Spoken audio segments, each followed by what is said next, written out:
Hello नमस्कार, स्वागत है आपका आपके चैनल ऑल इन वन में। आज का हमारा वीडियो लेक्चर होने वाला है सीटेट दिसंबर 2024 की बेहतरीन तैयारी के लिए बाल विकास व शिक्षा शास्त्र का पेडागोजी है ना, चाइल्ड डेवलपमेंट एंड पेडागोजी की सेशन होने वाला है, जिसमें हम 30 क्वेश्चन सॉल्व करने वाले हैं, जो कि अभी पिछले जनवरी सीटेट 2024 में जो सेट आई में जो क्वेश्चन आए हुए हैं, हम वही सारे क्वेश्चनों का डिस्कशन करने वाले हैं। सीटेट में ज़्यादातर क्वेश्चन पेडागोजी अब प्रीवियस ईयर जो क्वेश्चन रहते हैं उन्हीं से रिलेटेड रहते हैं, सारा कंटेंट उसी से रिलेटेड रहता है। तो हम लोग आज उसी का वीडियो लेक्चर करने वाले हैं। और बेहतरीन तैयारी के लिए CDP, EBS, मैथ, ठीक है, SST, इन सब की तैयारी के लिए आप हमारे वीडियो को डिस्क्रिप्शन में टेलीग्राम चैनल से जोड़ सकते हैं। उस पर सभी क्लासेस की, ठीक है, पढ़ी हैं, सभी क्लासेस की नोटिफिकेशन भी आ जाती है। आपको तैयारी में बेहतरीन तैयारी के लिए वो बहुत ही उपयोगी होने वाले हैं। तो आप नीचे डिस्क्रिप्शन में जाके टेलीग्राम चैनल को ज्वाइन कर सकते हैं, ठीक है, जिसमें आपको सारी क्लासों की लिंक प्रोवाइड करा दी जाएगी और सारे प्रीवियस ईयर क्वेश्चन दे दिए गए हैं, ठीक है। तो आइए हम लोग आज पहली क्लास की मतलब अपनी पहली क्वेश्चन की तरफ चलते हैं, बाल विकास व शिक्षा शास्त्र। तो ये जनवरी 2024 सीटेट में पूछे गए सारे क्वेश्चन हैं, उन्हीं को आज हम लोग डिस्कशन करने वाले हैं। तो पहला क्वेश्चन दिया गया है कि कक्षा में खेल प्रतियोगिता में हिस्सा लेते समय तनुज अपने दोस्त से कहता है कि वह भाला फेंकने में हिस्सा लेगा और रस्सी कूदने में उसकी बहन हिस्सा ले सकती है, क्योंकि वह एक लड़की है और लड़कियां भाला नहीं फेंकती। यह किसको प्रदर्शित करता है? तो आपको बताना है जेंडर संबंधिता को, जेंडर समानता को, जेंडर रूढ़िबद्धता को या जेंडर समता को। तो क्वेश्चन नंबर ए का राइट आंसर आपका क्या रहेगा? ये जो करता है वो जेंडर रूढ़िबद्धता को प्रदर्शित करता है, ठीक है, क्योंकि इसमें कहा गया है कि जेंडर संबंधिता, जेंडर समानता समानता नहीं है, ये जेंडर रूढ़िबद्धता को दर्शाता है, ठीक है।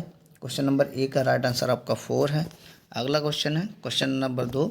इसमें दिया गया अपसारी चिंतन डैश जबकि अवसारी चिंतन है। आपको बताना है कई उत्तरों को प्रोत्साहित करता है, एक ही समाधान पर स्थित है, ठीक है। आपको ये डैश में भरना है, एक ही समाधान पर स्थित है, कई उत्तरों को प्रोत्साहित करता है, गणितीय क्षमताओं को बढ़ावा देता है, मौखिक क्षमताओं को बढ़ावा देता है, मौखिक क्षमताओं को बढ़ावा देता है या गणितीय क्षमताओं को बढ़ावा देता है। तो क्वेश्चन नंबर 2 का राइट आंसर आपका क्या रहेगा? अपसारी चिंतन कई उत्तरों को प्रोत्साहित करता है, जबकि अभिसारी चिंतन एक ही समाधान पर स्थिर रहता है। ये क्वेश्चन नंबर 2 का राइट आंसर आपका ए हो जाएगा। अगला क्वेश्चन है क्वेश्चन नंबर 3। क्वेश्चन नंबर 3 में कहा गया निम्नलिखित में से कौन सा कथन समावेशी शिक्षा के बारे में सही नहीं है, ठीक है। तो आपको ध्यान देना है कि सही नहीं पूछा गया है। समावेशी शिक्षण का अर्थ है ऐसे तरीक़ों से शिक्षण जो कि बहिष्कृत ना करें। समावेशी शिक्षण का अर्थ है, ये बिल्कुल ठीक है, उस शिक्षा शास्त्र को अपनाना जो सभी शिक्षार्थियों की आवश्यकता का समर्थन करता है, ये भी ठीक है। एक समावेशी कक्षा भाषा शैली को अंतर को समायोजित करती है, सहयोग को बढ़ावा देती है, ये भी ठीक है। पूछा गया निश्चित पाठ्यक्रम और मानक मूल्यांकन आसपास ही एक समावेशी शिक्षा का केंद्र होता है, तो यही गलत है, तो इसमें नहीं पूछा गया, तो यही आपका राइट आंसर हो जाएगा। क्वेश्चन नंबर 3 का राइट आंसर आपका 4 है। क्वेश्चन नंबर 4 है आपका दिया गया अभिकथन ए विद्यार्थी जो पहले से जानते हैं उसके आधार पर अपने ज्ञान का निर्माण करते हैं। इसका कारण दिया गया है पैटर्न ढूंढना और पिछले ज्ञान के साथ जुड़ाव बनाने से शिक्षार्थी को जानकारी को सार्थक रूप से संसाधित करने में मदद मिलती है। तो क्वेश्चन नंबर 4 का राइट आंसर आपको बताना है ए और दोनों सही हैं और ए की आर सही व्याख्या करता है। ए और आर दोनों सही हैं लेकिन ए आर की सही व्याख्या नहीं करता है। ए सही है लेकिन आर गलत है, ए और आर दोनों गलत हैं। तो इसमें जो दिया है ए और आर दोनों सही हैं और ए आर की व्याख्या सही करता है, ठीक है। तो क्वेश्चन नंबर 4 का राइट आंसर आपका ए हो जाएगा। क्वेश्चन नंबर 5 है। क्वेश्चन नंबर 5 में कहा गया है कि बच्चों द्वारा बचपन अलग अलग संस्कृतियों से में अलग अलग तरह से अनुभव किया जाता है। इसका कारण दिया गया बच्चों का विकास सार्वभौमिक है। आपको सही विकल्प चुन के बताना है। ए और आर दोनों सही हैं, ए की आर सही व्याख्या करता है। ए और आर दोनों सही हैं लेकिन ए की आर सही व्याख्या नहीं करता है। ए सही है लेकिन आर गलत है। ए और आर दोनों गलत है। तो आपको इसको राइट आंसर बताना है। तो क्वेश्चन नंबर 5 का आपका राइट आंसर हो जाएगा ए सही है लेकिन आर गलत है, ठीक है। तो बच्चों द्वारा अलग अलग संस्कृतियों में अलग अलग तरह का अनुभव किया जाता है, लेकिन इसका जो कारण है बच्चों का विकास सार्वभौमिक है, ये इसका ऑप्शन गलत हो जाए। तो क्वेश्चन नंबर 5 का राइट आंसर आपका सी है।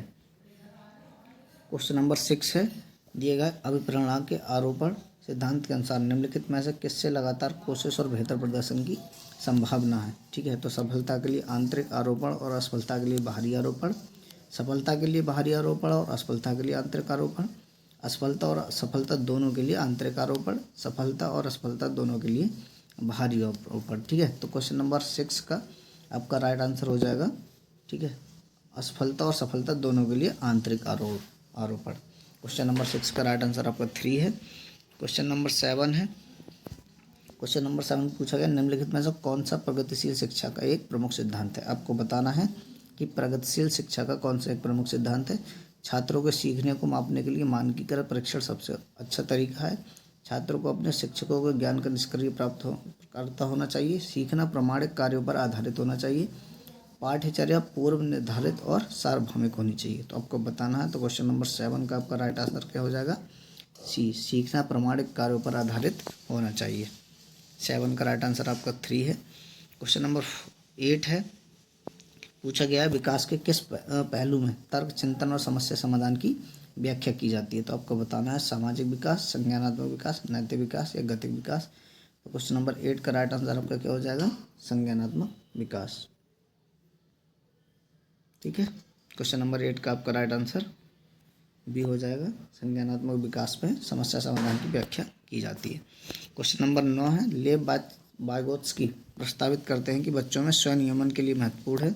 क्या महत्वपूर्ण आपको बताना है, असंतुलन, निजीवक, अनुकूलन और संगठन। तो लेव वाइगोत्स्की जो है वो बच्चों में सेल्फ रेगुलेशन के लिए, ठीक है, इनर स्पीच की व्याख्या करते हैं। ये सबसे महत्वपूर्ण माना गया है।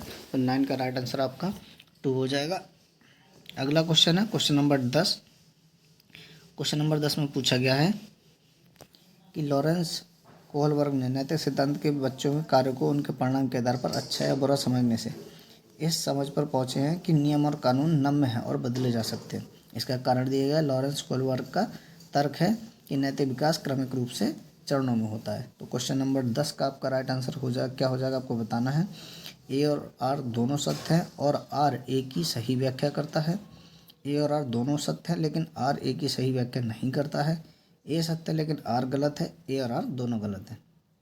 तो इसका राइट आंसर आपका क्या हो जाएगा, इसका राइट आंसर आपका ए हो जाएगा। ए और आर दोनों सत्य हैं और आर ए की सही व्याख्या करता है। ठीक है, क्वेश्चन नंबर 10 का राइट आंसर आपका 1 है। क्वेश्चन नंबर 11 है, दिया गया हार्वर्ड गार्नर के बहुबुद्धि के सिद्धांत के अनुसार निम्नलिखित में से कौन सा सेट बुद्धि और उसके संबंधित विशेषताओं के सही मेल का प्रतिनिधित्व करता है। तो आपको बताना है। तो इसका राइट आंसर क्या हो जाएगा, तो इसका राइट आंसर हो जाएगा संगीतमय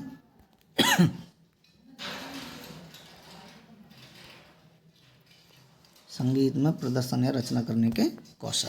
अगला क्वेश्चन है क्वेश्चन नंबर 12, निम्नलिखित में से कौन सा अधिगम के बारे में सही नहीं है। अधिगम शिक्षार्थी के पूर्व ज्ञान पर निर्भर करता है, ये ठीक है। अधिगम का तात्पर्य पूर्व वैचारिक स्कीम के पुनर्गठन से है। अधिगम सामाजिक प्रक्रिया द्वारा संसाधित होती है। अधिगम एक प्रक्रिया नहीं अपितु एक उत्पाद है। तो अधिगम कोई प्रोडक्ट नहीं है, तो इसमें नहीं पूछा गया। तो इसका राइट आंसर आपका 4 हो जाएगा। क्वेश्चन नंबर 12 का राइट आंसर आपका 4 है। निम्नलिखित में से कौन सा कारक समस्या समाधान को बढ़ावा देता है। आपको बताना, अपसारी चिंतन, कार्यात्मक स्थिरता, निष्क्रिय अनुसरण या प्रतिक्रिया सेट। तो समस्या समाधान को क्या बढ़ावा देता है, इसका राइट आंसर आपको हो जाएगा अपसारी चिंतन। ठीक है, 13 का राइट आंसर आपका ए है।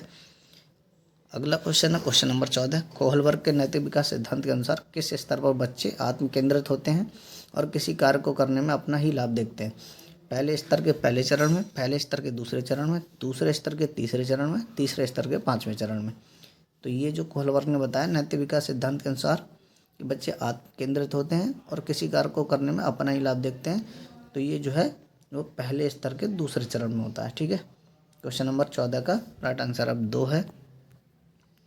क्वेश्चन नंबर 15 है, दिया गया वंचित वर्गों से संबंधित अभ्यर्थी को समावेशन के लिए क्या करना चाहिए। विविध परंपराओं के प्रति जागरूक और संवेदनशील को बढ़ावा देना चाहिए। पहचान आधारित रूढ़ियों को प्रमाणित और प्रोत्साहित किया जाना चाहिए। सामाजिक संबद्धता के आधार पर कक्षा में अलगाव करना चाहिए। समान क्षमताओं के आधार पर विद्यार्थी को समूह में विभाजित करना चाहिए। तो विद्यार्थी को समावेशन के लिए क्वेश्चन नंबर 15 का राइट आंसर आपका हो जाएगा ए। ठीक है, विविध परंपराओं के प्रति जागरूक और संवेदनशीलता को बढ़ावा देना चाहिए। अगला क्वेश्चन है क्वेश्चन नंबर 16, निम्नलिखित में से उपयोगी प्रतिपुष्टि की एक विशेषता कौन सी है आपको बताना है। ये केवल कार्य के अंत में ही दी जाती है, यह व्यापक और सामान्य होती है, यह केवल परिणामों पर केंद्रित होती है, सामयिक और विशिष्ट होती है। तो क्वेश्चन नंबर 16 का आपका राइट आंसर हो जाएगा, ठीक है, कि ये जो होती है वो टाइमली और स्पेसिफिक यानी सामयिक और विशिष्ट होती है। क्वेश्चन नंबर 17 है। क्वेश्चन नंबर 17 में दिया गया समीपस्थ सिद्धांत कहता है कि शैशवावस्था में अंगों, हाथों और पैरों की तुलना में बहुत तेज़ी से बढ़ते रहते हैं। विकास सर से पांव तक होता है। भाषा का विकास तेज़ी से होता है क्योंकि वह विकास के लिए संवेदनशील अवधि है। सूक्ष्म गतिव कौशल के विकास के साथ शारीरिक विकास तेज़ी से होता है। तो आपको बताना है, तो 17 का राइट आंसर आपका क्या हो जाएगा। 17 का राइट आंसर आपको हो जाएगा अंग हाथ और पैरों की तुलना में तेज़ी से बढ़ते रहते हैं। अगला क्वेश्चन है क्वेश्चन नंबर 18, कथन। अभिकथन और कारण दिया गया है। विद्यालय पाठ्यक्रम को विद्यार्थी के सांस्कृतिक ज्ञान को उचित स्थान और मूल्य देना चाहिए। इसका कारण दिया गया है, विद्यार्थी को उनके सांस्कृतिक पहचान को बनाए रखने के लिए समर्थन प्रदान करना सीखने की प्रक्रिया को सुगम बनाता है। तो इसको आपको बताना कि कौन सा सही विकल्प चुन के बताना है। तो क्वेश्चन नंबर 18 का आपका राइट आंसर हो जाएगा ए। ठीक है, ए और आर दोनों सही हैं। ए और आर की सही व्याख्या करता है। ठीक है, ये क्या दिया है, विद्यार्थी पाठ्यक्रम को विद्यार्थी के सांस्कृतिक ज्ञान को उचित स्थान और मूल्य देना चाहिए। ठीक बात है।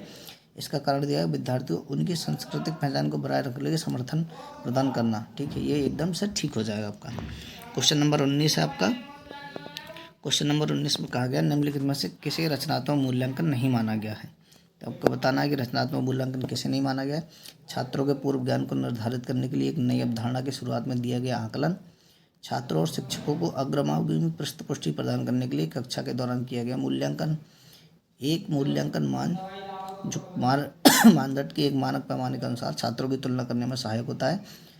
4 है, एक आकलन एक छात्र के सीखने में गलत धारणाओं की पहचान करने के लिए प्रयोग किया जाता है। तो क्वेश्चन नंबर 19 का राइट आंसर आपको हो जाएगा सी। एक मूल्यांकनकार जो मानदंड के एक मानक पैमाने के लिए अनुसार छात्रों की तुलना करने में सहायक है। यहाँ पर नहीं पूछा गया, इसीलिए राइट आंसर आपका सी हो जाएगा। ठीक है, क्वेश्चन नंबर 20 है।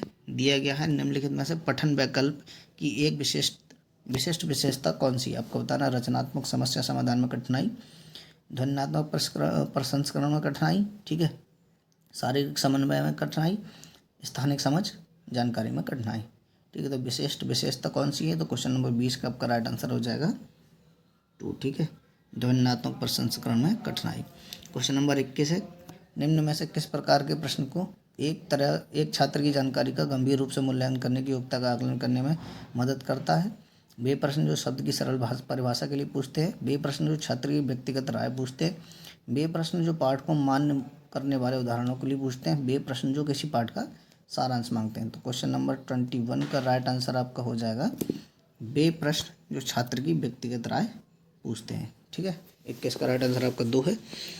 ऑप्शन नंबर 2 आपका राइट आंसर है। क्वेश्चन नंबर 22 है, पूछा गया बाध्यता डैश स्थिति है जबकि अक्षमता डैश स्थिति। आपको बताने में से कौन सा भरा जाएगा। जैविक की बाध्यता एक जैविक स्थिति है जबकि कार्यक्षमता एक कार्यात्मक स्थिति। आपको इनमें से राइट आंसर बताना, तो इसका राइट आंसर आपका क्या हो जाएगा। इसका राइट आंसर आपको हो जाएगा जैविक और कार्यात्मक। ठीक है, बाध्यता एक जैविक स्थिति है जबकि अक्षमता एक कार्यात्मक स्थिति है। तो 22 का ऑप्शन नंबर ए आपका राइट आंसर हो जाएगा। क्वेश्चन नंबर 23 है, निम्नलिखित में से कौन सा कथन संज्ञान और भावनाओं के बीच के संबंध को उपयुक्त रूप से परिभाषित करता है। संज्ञान और भावनाएं दोनों स्वतंत्र प्रणालियां हैं। भावनाएं और संज्ञान आपस में एक दूसरे पर पारस्परिक रूप से निर्भर करते हैं। संज्ञान भावनाओं को प्रभावित करता है लेकिन इसका विपरीत सत्य नहीं है। भावनाएं संज्ञान को प्रभावित करती हैं लेकिन इसका विपरीत सत्य नहीं है। तो आपको राइट आंसर बताना है, तो क्वेश्चन नंबर 23 का राइट आंसर आपका हो जाएगा भावनाएं और संज्ञान आपस में एक दूसरे पर पारस्परिक रूप से निर्भर करते हैं। तो 23 का ऑप्शन नंबर 2 आपका राइट आंसर है। क्वेश्चन नंबर 24 है, पूछा गया है प्राथमिक कक्षा में भाषा का विकास किस प्रकार संसाधित होता है। जब शिक्षक अमूर्त अवधारणा को संदर्भित करने के लिए ठोस पदार्थों का उपयोग करते हैं। जब शिक्षक औपचारिक भाषा के प्रयोग पर जोर देते हैं और उसे लागू करते हैं। जब शिक्षक बच्चों की मातृभाषा की अवहेलना और अपेक्षा करते हैं। जब शिक्षक मूर्त वस्तु के बजाय संकेतों और प्रतीकों से शुरू करते हैं। तो क्वेश्चन नंबर 24 का राइट आंसर आपका क्या रहेगा? जब शिक्षक मूर्त अवधारणाओं को संदर्भित करने के लिए ठोस उदाहरणों का उपयोग करते हैं तब प्राथमिक कक्षा में भाषा का विकास संसाधित होता है। ठीक है, क्वेश्चन नंबर 24 का ऑप्शन नंबर 1 आपका राइट आंसर है। क्वेश्चन नंबर 25 है, निम्नलिखित में से कौन आंतरिक अभिप्रेरणा का सही वर्णन करता है? अभिप्रेरणा जो बाहरी पुरस्कारों से आती है, अभिप्रेरणा जो कार्य के व्यक्तिगत आनंद से आती है, अभिप्रेरणा जो दूसरों के साथ प्रतिष्ठा से आती है, अभिप्रेरणा जो दंड के भय से आती है। तो इसका राइट आंसर आपका हो जाएगा क्वेश्चन नंबर 25 का ऑप्शन नंबर बी, अभिप्रेरणा जो कार्य के व्यक्तिगत आनंद में आती है। ठीक है, 25 का ऑप्शन नंबर 2 राइट आंसर हो जाएगा। क्वेश्चन नंबर 26 है, निम्नलिखित में से कौन सा आलम्बन के उदाहरण आपको बताना है? ठीक है, बोलकर सोचो, संकेत और इशारे, प्रश्न, आधा हल किए हुए प्रश्न, रटकर दोहराओ। तो क्वेश्चन नंबर 26 का राइट आंसर आपको हो जाएगा CABCD। ठीक है, बोलकर सोचो, संकेत और इशारे, प्रश्न, आधा हल किए हुए उदाहरण, लेकिन रटकर दोहराओ ये इसका नहीं है। ठीक है, 26 का ऑप्शन नंबर 3 आपका राइट आंसर है। क्वेश्चन नंबर 27 है, विकास के क्रम में बच्चे सूक्ष्म पेशीय कौशल से पहले सकल पेशीय कौशल विकसित करते हैं। यह दर्शाता है कि विकास आपको बताना अराजक, शीर्षगामी, रेखीय या समीप दूराभिमुख है। ठीक है, ऑब्जेक्ट परमानेंट से है। तो क्वेश्चन नंबर 27 का राइट आंसर आपका हो जाएगा डी, समीप दूराभिमुख। ठीक है, 27 का आपका ऑप्शन नंबर 4 राइट आंसर है। क्वेश्चन नंबर 28 है, जीन पियाजे के संज्ञानात्मक विकास के सिद्धांत के अनुसार निम्नलिखित में से कौन सी क्षमता मूर्त संक्रियात्मक सोच को पूर्व संक्रियात्मक सोच से अलग करती है? तो क्वेश्चन नंबर 28 का राइट आंसर आपका हो जाएगा, ठीक है, इसका राइट आंसर आपको हो जाएगा विकेंद्रिक। ठीक है, विकेंद्रण हो जाएगा। क्वेश्चन नंबर 28 का ऑप्शन नंबर 2 आपका राइट आंसर है।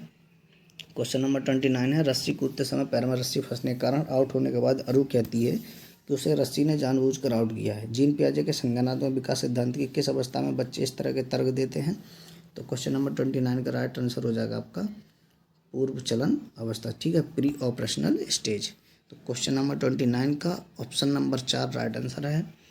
क्वेश्चन नंबर 30 यानी 30 है, सीखने के सामाजिक संरचनावादी विकास इस बात की वकालत करते हैं कि शिक्षार्थी दूसरों से निष्कर्ष रूप से ज्ञान प्राप्त करते हैं, शिक्षार्थी सक्रिय रूप से ज्ञान का निर्माण करते हैं, व्याख्यान देने और समझने से प्रभावी शिक्षण सक्रिय होता है, प्रत्याहार और दोहराव की चिंतन प्रक्रिया से प्रभावी शिक्षण होती है। तो आपको बताना है। तो क्वेश्चन नंबर 30 का आपका राइट आंसर हो जाएगा शिक्षार्थी सक्रिय रूप से ज्ञान का निर्माण करते हैं। ठीक है, पहला क्वेश्चन दिया है कि वाइगोत्स्की के अनुसार संज्ञानात्मक विकास को सुगम बनाने में शिक्षक की क्या भूमिका है? आपको बताना है। छात्रों की जानकारी और ज्ञान प्रदान करना, आलम्बन के माध्यम से छात्र के सीखने का मार्गदर्शन और समर्थन करना, छात्र को पूरी तरह से स्वतंत्र रूप से सीखने को अनुमति देना, ऑप्शन 4 है केवल उन्हीं कार्य को देना जो विद्यार्थी वर्तमान में स्वतंत्र रूप से कर सकता है।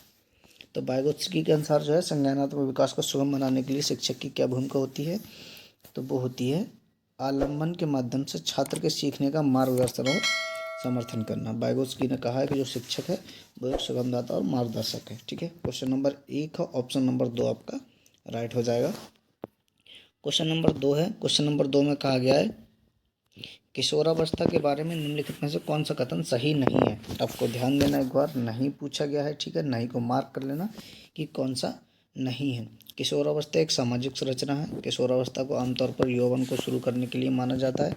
यह एक ऐसी प्रक्रिया है जो यौन परिपक्वता और पुनरुत्पादन की क्षमता की ओर ले जाती है। किशोरावस्था बचपन और वयस्कता के बीच विकासात्मक संक्रमण है जिसमें शारीरिक, संज्ञानात्मक और मनोसामाजिक परिवर्तन होते हैं। विभिन्न संस्कृतियों के बीच एक समान तरीके से किशोरावस्था में प्रवेश करते हैं और इसे अनुभव करते हैं। तो क्वेश्चन नंबर 2 जो है किशोरावस्था के बारे में पूछा गया कि कौन सा कथन सही नहीं है। तो इसका राइट आंसर आपका हो जाएगा क्वेश्चन नंबर 2 का ऑप्शन नंबर 4। ठीक है, विभिन्न संस्कृतियों के बच्चे एक समान तरीके से किशोरावस्था में प्रवेश करते हैं और इसे अनुभव कहते हैं। ये आपका ठीक नहीं है।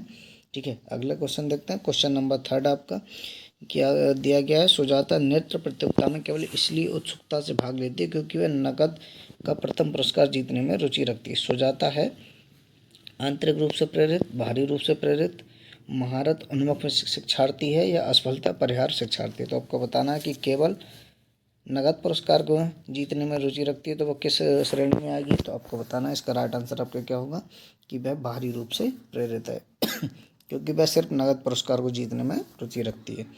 क्वेश्चन नंबर 4 है। क्वेश्चन नंबर 4 में कहा गया है कि शिक्षार्थियों के बीच व्यक्तिगत भिन्नताओं को संबोधित करने के लिए एक शिक्षक को क्या करना चाहिए। मतभेदों को असमान और एक प्रकार की कमी के रूप में स्वीकार करना चाहिए। व्यक्तिगत भिन्नताओं को नज़रअंदाज करना चाहिए।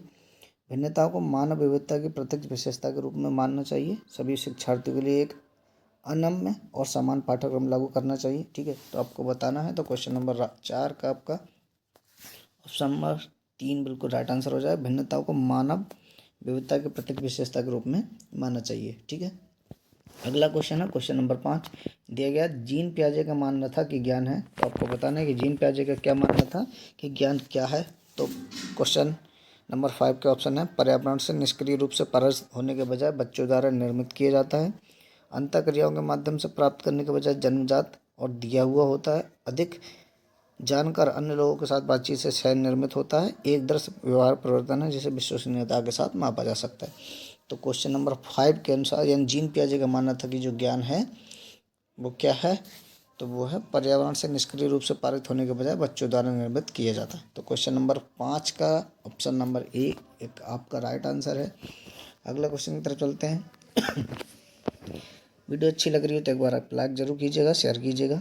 ठीक है, और बहुत ही ध्यान से पढ़िएगा क्योंकि किसी भी सब्जेक्ट के पेडागोजी और प्रीवियस ईयर क्वेश्चन बहुत ही ज़्यादा इंपॉर्टेंट होते हैं जो आपको आने वाले आगे की परीक्षाओं में देखने को मिल सकते हैं। ठीक है, क्वेश्चन नंबर 6 है एक प्रगतिशील कक्षा में आकलन आपको बताना गतिशील होता है, वस्तुनिष्ठ होता है, योगात्मक होता है या मानक संदर्भित होता है।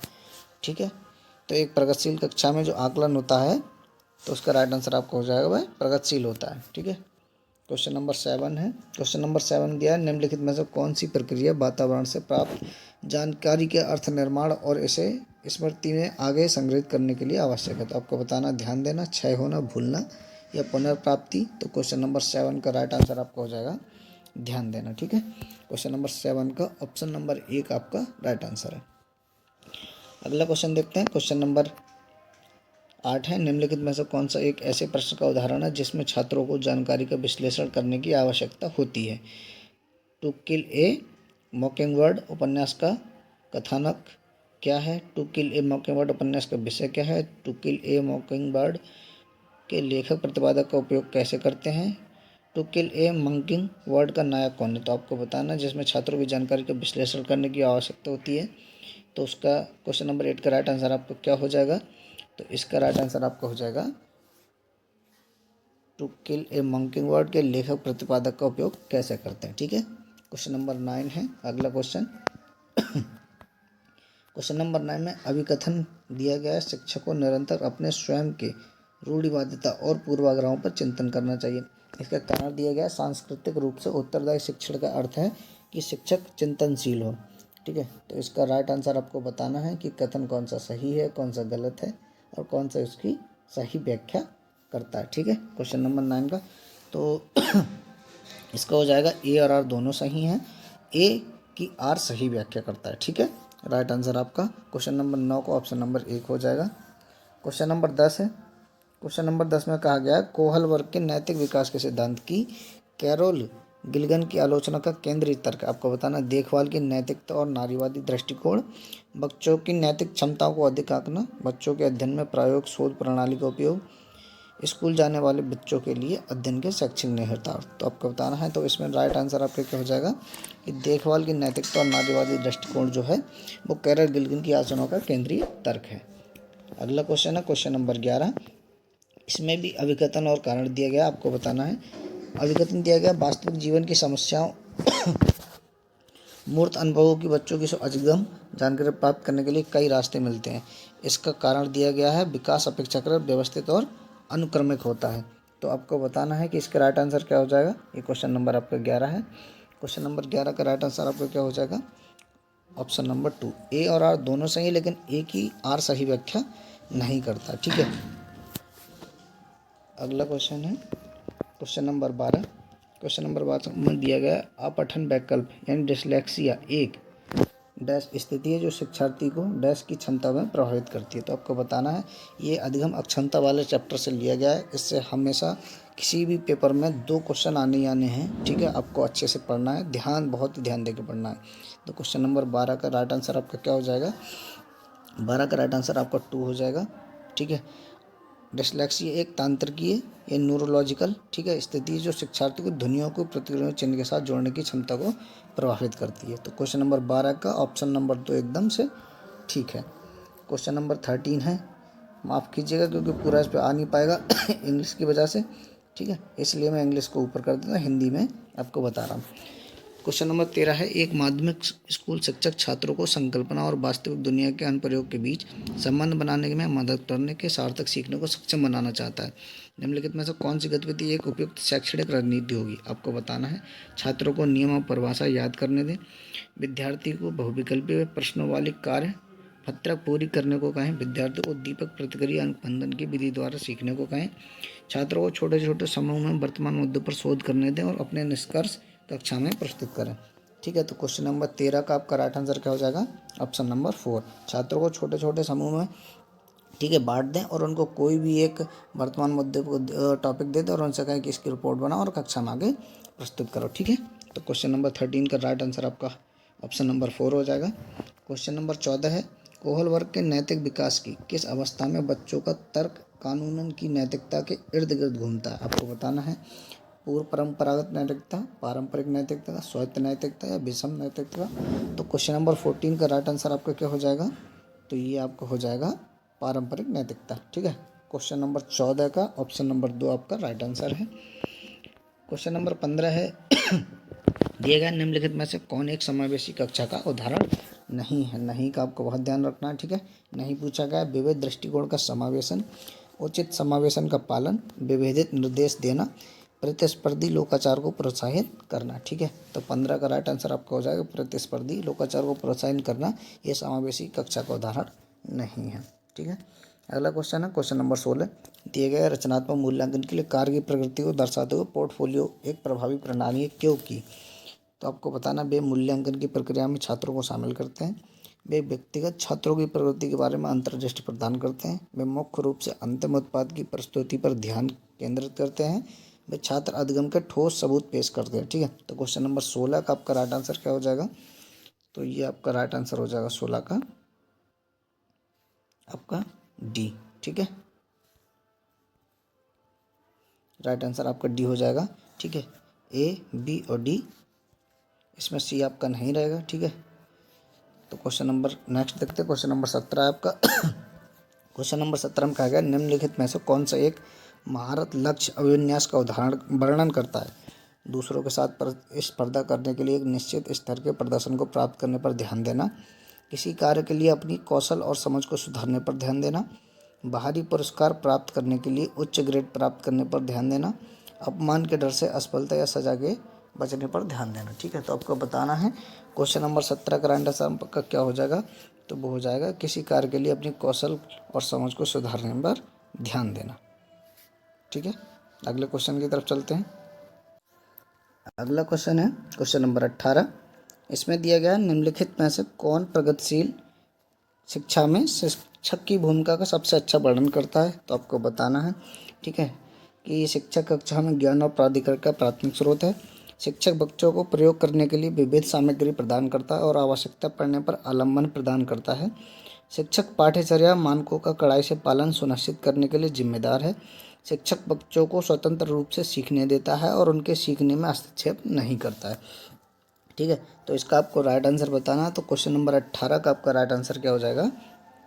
ये सेकंड वाला। ठीक है, शिक्षक बच्चों को प्रयोग करने के लिए विविध सामग्री प्रदान करता है और आवश्यकता पड़ने पर आलम्बन भी प्रदान करता है। ठीक है, क्वेश्चन नंबर 18 का ऑप्शन नंबर 2 राइट आंसर है। क्वेश्चन नंबर 19 से पूछा गया, पाठ्य पुस्तकों और मीडिया के विभिन्न जेंडर का प्रतिनिधित्व कितना और किस तरीके से किया जाता है? जैसे महत्वपूर्ण प्रश्न पूछने से किसको प्रोत्साहन मिलेगा? जेंडर रूढ़ियों पर सवाल उठाना, जेंडर स्थिरता को मजबूत करना, जेंडर पहचान को मजबूत करना, जेंडर भूमिका की नम्यता को हतोत्साहित करना। ठीक है, तो क्वेश्चन नंबर 19 का राइट आंसर आपका क्या रहेगा? वो हो जाएगा जेंडर रूढ़ियों पर सवाल उठाना। ठीक है, पाठ्य पुस्तक और मीडिया के विभिन्न जेंडरों को प्रतिनिधित्व कितना और किस तरीके से करना है? ठीक है, तो इस प्रश्न से जेंडर रूढ़ियों पर सवाल उठाया जा सकता है।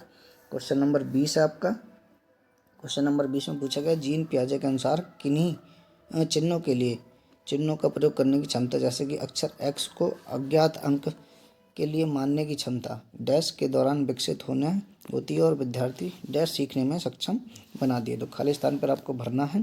तो क्वेश्चन नंबर आपका 20 है। क्वेश्चन नंबर 20 का राइट आंसर आपका क्या हो जाएगा? औपचारिक संक्रियात्मक अवस्था और बीजगणित और गणना। ठीक है, अब इसको हम भर के पूरा पढ़ लेते हैं।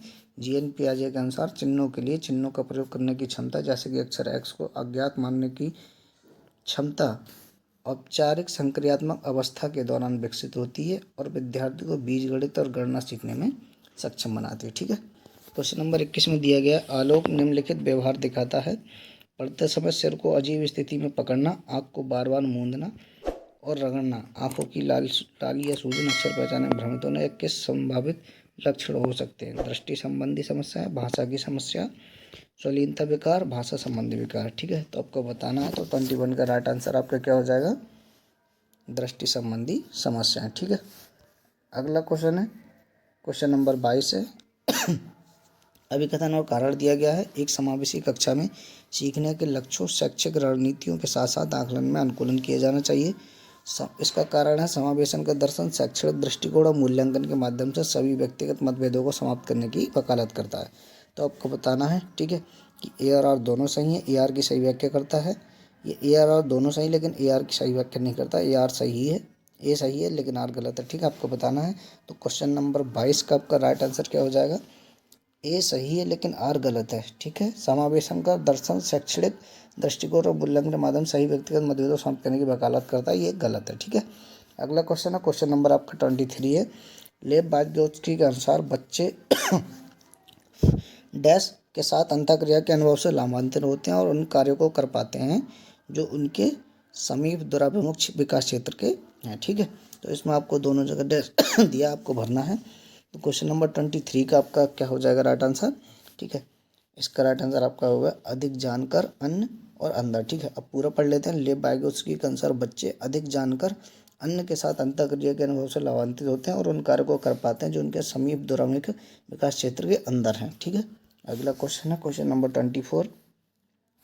इसमें दिया गया है एक शिक्षक ने नोटिस किया कि उसका छात्र अत्यधिक विचलित है और उसे कक्षा के दौरान छात्र ध्यान देने से परेशानी होती है। निम्नलिखित में से कौन सी रणनीति छात्रों को केंद्रित रहने में मदद करने के लिए एक प्रभावी रणनीति होगी?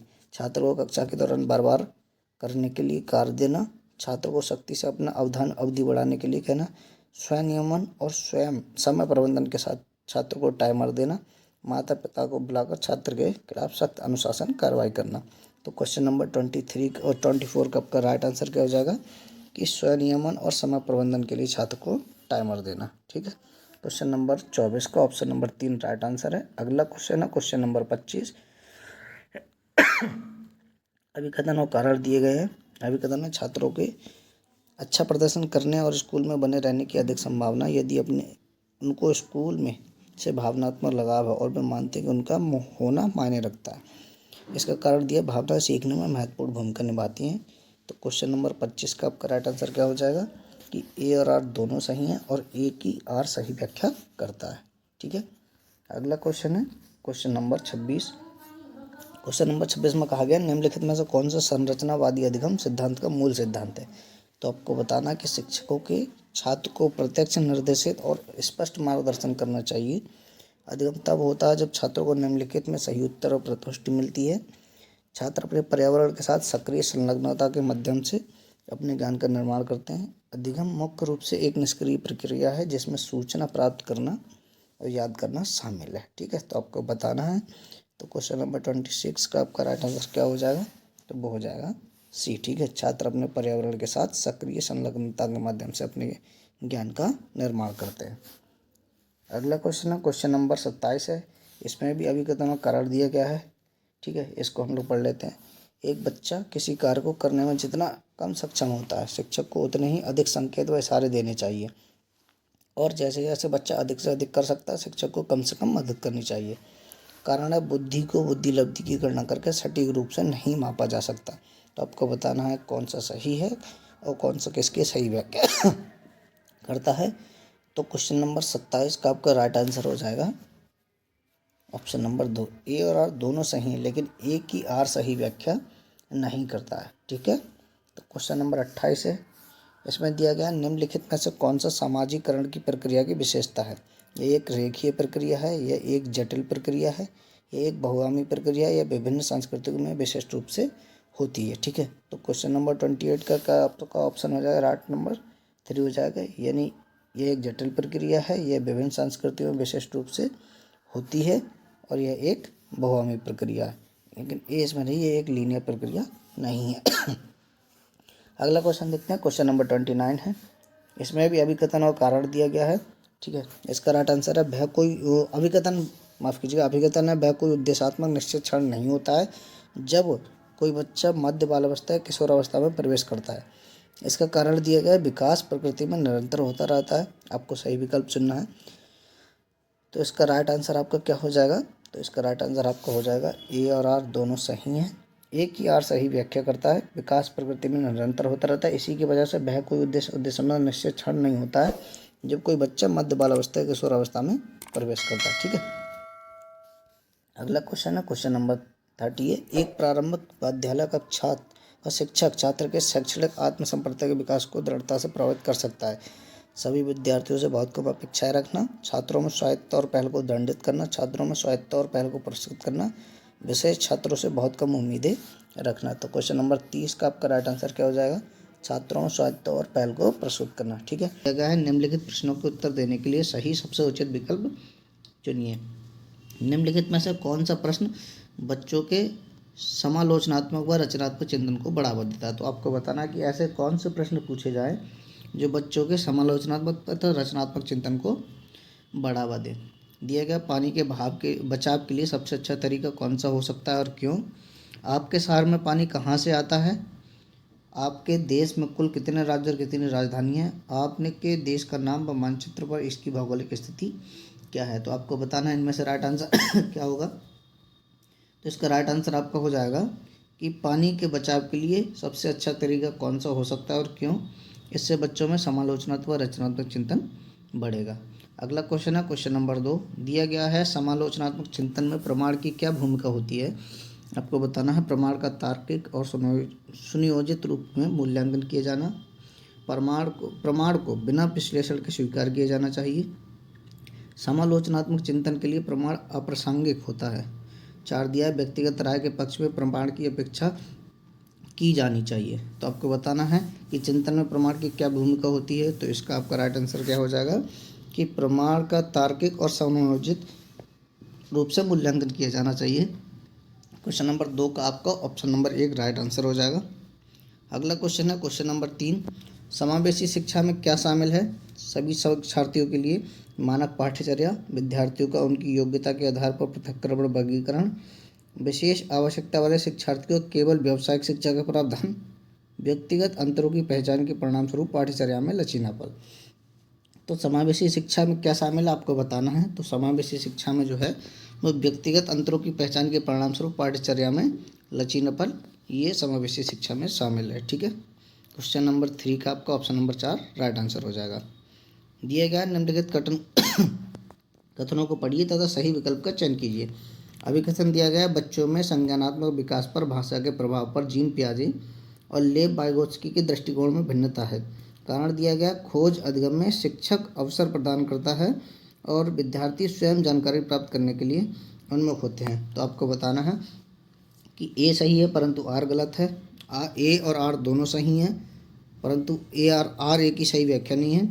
ए और आर दोनों गलत है, ए और आर दोनों सही है तथा आर ए की सही व्याख्या है। तो क्वेश्चन नंबर 4 का आपका राइट आंसर क्या हो जाएगा कि ए और आर दोनों सही है परंतु आर ए की सही व्याख्या नहीं है। ठीक है, मतलब कि अभिकथन और कारण दोनों ठीक है पर जो कारण है वो अभिकथन की सही व्याख्या नहीं। ठीक है, अगला क्वेश्चन है क्वेश्चन नंबर 5 दिया गया है निम्नलिखित में से कौन सा समूह उन विशेषताओं का सही ढंग से उल्लेख करता है जो प्रतिभाशाली विद्यार्थी और कक्षा में अन्य विद्यार्थियों के बीच आमतौर पर भिन्न होते हैं। तो आपको बताना है समझ की अग्रवर्ती गहनता, सीखने की तेज गति, समझ के लिए दूसरों पर अधिक निर्भरता, शारीरिक विकास की तेज गति। सही, आपको सही विकल्प का चयन करना। आपको बताना इनमें से कौन कौन से विकल्प आपके सही हैं। तो इसमें विकल्प आपका समझ की अग्रवर्ती गहनता ठीक है और शारीरिक विकास की तेज गति, यानी माफ़ कीजिएगा ये नहीं होगा आपका, समझ की अग्रवर्ती गहनता, ठीक है, ए, और सीखने की तेज गति यानी बी। ए और बी किस में, तो आपका ऑप्शन नंबर 4 आपका राइट आंसर हो जाएगा। अगला क्वेश्चन है क्वेश्चन नंबर 6, दिया गया है श्रवण बाधिता के संदर्भ में निम्नलिखित में से कौन सा कथन सही है। आपको बताना है श्रवण बाधिता बच्चे के प्रभावी ढंग से संवाद करने की क्षमता को प्रभावित कर सकती है। सभी श्रवण बाध्यता वाले बच्चों को संवाद करने के लिए सांकेतिक भाषा साइन लैंग्वेज का उपयोग करने की आवश्यकता होती है। बच्चे के पास तेज आवाज़ें करके बच्चे की सुनने की अक्षमता श्रवण बाध्यता का विश्वसनीय और तौर पर परीक्षण किया जा सकता है। 4 दिया है श्रवण बाध्यता हमेशा कान की किसी शारीरिक समस्या के कारण होती है। तो क्वेश्चन नंबर 6 का आपका राइट आंसर क्या हो जाएगा कि श्रवण बाध्यता बच्चे के प्रभावी ढंग से संवाद करने की क्षमता को प्रभावित कर सकती है। ठीक है, अगला क्वेश्चन है क्वेश्चन नंबर 7, समावेशन के संदर्भ में पाठ्यचर्या सीखने की अपेक्षाएं डैश में समान है जबकि डैश में भिन्न है। तो आपको बताना है कि खाली जगह स्थान पर क्या सही सही आंसर भरे जा सकते हैं। तो इसमें समावेशन के संदर्भ में पाठ्यचर्या सीखने की अपेक्षाएं समायोजन में समान है जबकि संशोधन में भिन्न है, यानी ऑप्शन नंबर 4 आपका राइट आंसर हो जाए। ठीक है, अगला क्वेश्चन है क्वेश्चन नंबर 8 है, संरचनावादी सिद्धांतकारों के अनुसार निम्नलिखित में से कौन सा कथन सही नहीं है। आपको बताना है ज्ञान व्यक्तिपरक है, शिक्षार्थी अपने सामाजिक और सांस्कृतिक संदर्भ में ज्ञान की रचना करते हैं। 3 है, प्रभावी अधिगम सुनिश्चित करने के लिए शिक्षार्थियों को बाहरी रूप से प्रेरित करने की आवश्यकता है। 4था है, ज्ञान बहुलवादी और बहुविध है। तो आपको बताना है राइट आंसर क्या हो जाएगा। तो इसमें दिया गया है प्रभावी अधिगम सुनिश्चित करने के लिए शिक्षार्थियों को बाहरी रूप से प्रेरित करने की आवश्यकता है। ये आपका राइट आंसर हो जाएगा। ठीक है, क्वेश्चन नंबर 8 का ऑप्शन नंबर 3 आपका राइट आंसर है। दिया गया है निम्नलिखित में से कौन सा आंतरिक अभिप्रेरणा का उदाहरण है। आपको बताना कि ऐसा कौन सा उदाहरण है जो आंतरिक अभिप्रेरणा को जन्म देता है। शिक्षक को प्रभावित करने के लिए परियोजना को पूरा करना, व्यक्तिगत आनंद के लिए एक वाद्य यंत्र बजाना, डांट से बचने के लिए पढ़ाई करना, पुरस्कार राशि के लिए एक प्रतियोगिता में भाग लेना। तो आपको बताना है क्वेश्चन नंबर 9 का राइट आंसर क्या रहेगा। तो है व्यक्तिगत आनंद के लिए एक वाद्य यंत्र बजाना आंतरिक अभिप्रेरणा का उदाहरण है। ठीक है, क्वेश्चन नंबर 10 है, दिया गया है अभिकथन और कारण दिए गए हैं। शिक्षकों को विद्यार्थियों के विशेष जातीय समूह के बारे में रूढ़ बाध्यता को तोड़ने के लिए कड़ी मेहनत करनी चाहिए। कारण दिया गया है शिक्षा का एक प्रमुख उद्देश्य शिक्षार्थी को समालोचनात्मक आत्मचिंतन के लिए प्रोत्साहित करना है। तो ए सही है परंतु आर गलत है। ए और आर दोनों सही हैं परंतु आर ए की सही व्याख्या नहीं है। ए और आर दोनों गलत है, ए और आर दोनों सही हैं तथा आर ए की सही व्याख्या है। तो आपको बताना है क्वेश्चन नंबर 10 का राइट आंसर क्या हो जाएगा। तो वो हो जाएगा आपका कि ए और आर दोनों सही हैं तथा आर ए की सही व्याख्या है। ठीक है, अगला क्वेश्चन है क्वेश्चन नंबर 11, दिया गया है महारत निपुणता लक्ष्य और प्रदर्शन लक्ष्य में क्या अंतर है। आपको बताना है कि महारत लक्ष्य विफलता से बचने पर केंद्रित होते हैं जबकि महारत लक्ष्य अपने कौशल और कार्य की समझ में सुधार करने पर केंद्रित होते हैं, जबकि प्रदर्शन उच्च ग्रेड प्राप्त करने या भारी पुरस्कार प्राप्त करने पर केंद्रित होते हैं। महारत लक्ष्य दूसरों से अनुमोदन प्राप्त करने पर केंद्रित होते हैं जबकि प्रदर्शन लक्ष्य विफलता से बचने पर केंद्रित होते हैं। चौथा दिया है, महारत लक्ष्यों में दूसरों के साथ प्रतिस्पर्धा करने के लिए एक निश्चित स्तर के प्रदर्शन को प्राप्त करने पर ध्यान केंद्रित किया जाता है, जबकि प्रदर्शन लक्ष्य में खुद के कौशल और कार्य की समझ में सुधार करने पर ध्यान केंद्रित किया जाता है। तो आपको बताना है क्वेश्चन नंबर 11 का आपका राइट आंसर क्या हो जाएगा कि महारत लक्ष्य अपने कौशल और कार्य की समझ में सुधार करने पर केंद्रित होते हैं जबकि प्रदर्शन लक्ष्य उच्च ग्रेड प्राप्त करने या भारी पुरस्कार प्राप्त करने के लिए केंद्रित होते हैं। ठीक है, अगला क्वेश्चन है क्वेश्चन नंबर 12, दिया गया है भाई बहन के रिश्तों माता पिता और साथियों के साथ संबंधों से भिन्न होते हैं और बाल्य अवस्था में समाजीकरण में महत्वपूर्ण भूमिका निभाते हैं। दूसरा दिया, माता पिता और साथियों के साथ संबंधों में समान हैं और बाल्यावस्था में समाजीकरण में महत्वपूर्ण भूमिका निभाते हैं।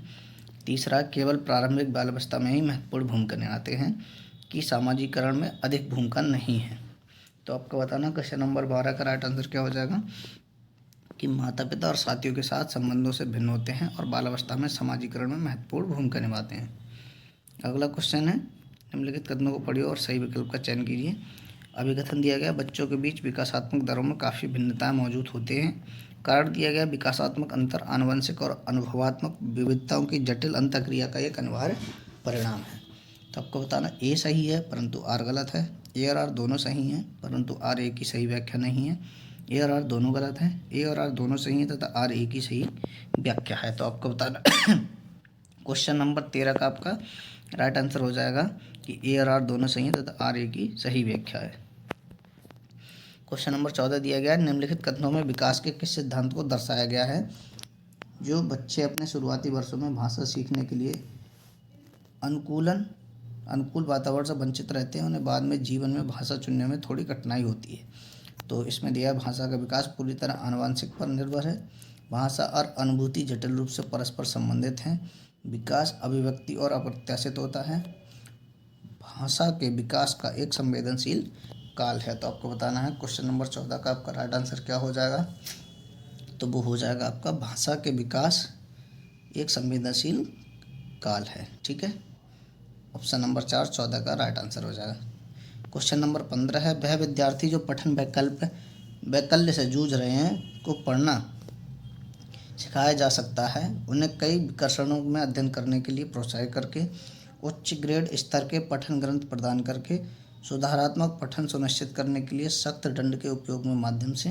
चौथा है प्रणालीगत ध्वन्यात्मक प्रशिक्षण के माध्यम से। तो 15 का आपका राइट आंसर क्या हो जाएगा। तो वो आपका हो जाएगा प्रणालीगत ध्वन्यात्मक प्रशिक्षण के माध्यम से पठन वैकल्य से जूझ रहे बच्चों को पढ़ना सिखाया जा सकता है। ऑप्शन नंबर 4 आपका राइट आंसर है। क्वेश्चन नंबर 16 है, दिया गया है बोध आधारित शिक्षण का अंतर्निहित सिद्धांत यह विश्वास है कि शिक्षार्थियों की क्षमताएं और आवश्यकताएं विविध हैं जिन्हें मानक निर्देशों पर ध्यान केंद्रित किए बिना पूरा नहीं किया जा सकता। शिक्षार्थी निष्क्रिय प्राप्त करता है और शिक्षक के पास सही ज्ञान है। चौथा, ऐसा करने के लिए एक सुविधाजनक वातावरण प्रदान किए जाने पर शिक्षार्थी ज्ञान का निर्माण कर सकते हैं। चौथा है, शिक्षार्थी कम जानते हैं और शिक्षण में विद्यार्थियों के लिए तथ्यों का प्रसारण शामिल है। ठीक है, तो 16 का आपका राइट आंसर क्या हो जाएगा। तो वो आपका हो जाएगा ऐसा करने के लिए एक सुविधाजनक वातावरण प्रदान करने किए जाने पर शिक्षार्थी ज्ञान का निर्माण कर सकते हैं। ऑप्शन नंबर 3 आपका राइट आंसर हो जाएगा। क्वेश्चन नंबर 17 है, जटिल समस्याओं से जूझ रहे अमन के समस्या समाधान कौशल विकसित करने में एक शिक्षक किस प्रकार मदद कर सकता है। उसे मंथन करने और विचार करने के लिए प्रोत्साहित करके, उससे कहकर कि वह समस्या को सुलझाना छोड़ दे, उसे प्रयोग करने और जोखिम लेने में हतोत्साहित करके, उसे उत्तर प्रदान करके। तो इसका राइट आंसर हो जाएगा कि उसे मंथन करने और विचार उत्पन्न करने के लिए प्रोत्साहित करके। 17 का आपका राइट आंसर 1 हो जाएगा। ठीक है, अगला क्वेश्चन नंबर 18 दिए गए माध्यमिक कक्षाओं में अधिगम के लिए एक अनुकूलन कक्षा का वातावरण डैश पर केंद्रित होता है। सजा और शर्मिंदगी के डर, सहकारी अधिगम, प्रतिस्पर्धी लोकाचार, अनुबंधन और पुनर्वलन। ठीक है, तो क्वेश्चन नंबर 18 का आपका राइट आंसर क्या हो जाएगा कि सहकारी अधिगम। ठीक है, ऑप्शन नंबर 2 आपका राइट आंसर हो जाएगा। अगला क्वेश्चन है क्वेश्चन नंबर 19, लेव वाइगोत्स्की का मानना था कि विकास प्रकृति में असंतत है, आनुवंशिक प्रोग्रामिंग का खुलासा है, सीधे परिपक्वता के परिणाम से होता है। चौथा, सीधे सामाजिक संपर्क के परिणाम से होता है। तो आपको बताना है क्वेश्चन नंबर 19 का राइट आंसर क्या हो जाएगा कि सीधे सामाजिक संपर्क के परिणाम से होता है। ठीक है, ऑप्शन नंबर 4। अगला क्वेश्चन है क्वेश्चन नंबर 20 है, पियाजे के अनुसार गुणात्मक रूप से 4 विभिन्न अवस्थाएं हैं, दुनिया की विभिन्न संस्कृतियों में व्यापक रूप से भिन्न होती हैं। उदाहरण देकर समझाती हैं कि बच्चों का मन लघु वयस्क मन होता है, बच्चों के जेनेटिक कोड पर निर्भर होती हैं, बच्चों के विकास के सार्वभौमिक पैटर्नों का प्रतिनिधित्व करती हैं। तो क्वेश्चन नंबर 20 का आपका राइट आंसर क्या हो जाएगा कि बच्चों के विकास के सार्वभौमिक पैटर्नों का प्रतिनिधित्व करती हैं। ठीक है, अगला क्वेश्चन है क्वेश्चन नंबर 21, निम्नलिखित में से कौन सी पियाजे के संज्ञानात्मक विकास के सिद्धांत की सीमा है। आपको बताना है कि पियाजे के संज्ञानात्मक विकास के सिद्धांत की सीमा क्या है। वह संज्ञानात्मक विकास में भाषा की भूमिका पर अत्यधिक बल देते हैं। वह संज्ञानात्मक विकास के व्यक्तित्व भिन्नताओं को ध्यान में नहीं रखता है। वह संज्ञानात्मक विकास में जैविक कारकों की भूमिका को ध्यान में नहीं रखता है। वह संज्ञानात्मक विकास पर सांस्कृतिक और सामाजिक कारकों के प्रभाव को ध्यान में नहीं रखता है। तो क्वेश्चन नंबर 21 का आपका राइट आंसर क्या हो जाएगा कि वह संज्ञानात्मक विकास पर संस्कृति और सामाजिक प्रभावों के कारकों के प्रभाव को ध्यान में नहीं रखता है। क्वेश्चन नंबर 22 दिया गया है, अभिकथन और कारण दिए गए हैं। अभिकथन पढ़ लेते हैं। प्रत्येक वर्ष लता, जो कि कक्षा 7 की शिक्षिका है, उनके क्षेत्रों में करियर पर चर्चा करने के लिए एक महिला गणित प्रोफेसर और एक पुरुष नर्स को अपनी कक्षा में आमंत्रित करती है। कारण दिया गया है, लैंगिक जेंडर जन्मजात और समाज के माध्यम में अधिकृत नहीं है। ए सही है परंतु आर गलत है। ए और आर दोनों सही है परंतु आर ए की सही व्याख्या नहीं है। ए और आर दोनों गलत हैं। ए और आर दोनों सही है तथा आर ए की सही व्याख्या है। तो आपको बताना है क्वेश्चन नंबर 22 का राइट आंसर क्या हो जाएगा कि ए सही है परंतु आर गलत है। ठीक है, अगला क्वेश्चन है क्वेश्चन नंबर 23। एक प्रगतिशील कक्षा में विद्यार्थी अधिक प्रश्न नहीं पूछते हैं, शिक्षक से प्रश्न पूछते हैं, एक दूसरे से प्रश्न पूछते हैं, स्वयं से प्रश्न पूछते हैं। तो इसमें कौन कौन सा आपका सही हो जाएगा? ठीक है, तो आपको बताना है। तो बी शिक्षक से प्रश्न पूछते हैं, एक दूसरे से प्रश्न पूछते हैं। ठीक है, बी और सी किस में है? ऑप्शन नंबर, और डी भी स्वयं से भी प्रश्न पूछते हैं। ठीक है, तो इसका राइट आंसर आपको क्या जाएगा? ऑप्शन नंबर 3, बी, सी और डी। ठीक है, अगला क्वेश्चन है क्वेश्चन नंबर 24। पुल्लिंग या स्त्रीलिंग होने से जुड़ी अपेक्षाओं को डैश कहा जाता है और इन्हें डैश सीखा जाता है। आपको बताना है जेंडर भूमिका है, बाल अवस्था की कमी, अवस्थाओं से लेकर वयस्कता में भी, जेंडर स्थिरता प्रारंभ से किशोरावस्था के दौरान, जेंडर रूढ़िबद्धता केवल मध्य बाल अवस्था के दौरान, जेंडर पूर्वाग्रह मुख्य रूप से प्रारंभिक बाल अवस्था के दौरान। तो 24 का आपका राइट आंसर क्या हो जाएगा? जेंडर भूमिकाएं, और सेकंड वाले में भरा जाएगा बाल अवस्था की सभी अवस्थाओं से लेकर वयस्कता में भी सीखा जाता है। ठीक है, अगला क्वेश्चन है क्वेश्चन नंबर 25 दिया गया है, बुद्धि के संदर्भ में निम्नलिखित में से कौन सा दृष्टिकोण शिक्षार्थियों के बीच विविधता के सम्मानपूर्ण विचार का समर्थन करता है? तो आपको बताना है बुद्धि वातावरणीय कारकों से प्रभावित नहीं होती है। दूसरा है बुद्धि आनुवंशिक कारकों से प्रभावित नहीं होती है। तीसरा, बुद्धि को मापने के लिए बुद्धि लब्धि परीक्षण ही एकमात्र साधन है। चौथा है बुद्धि बहुआयामी है और समय के साथ बदल सकती है।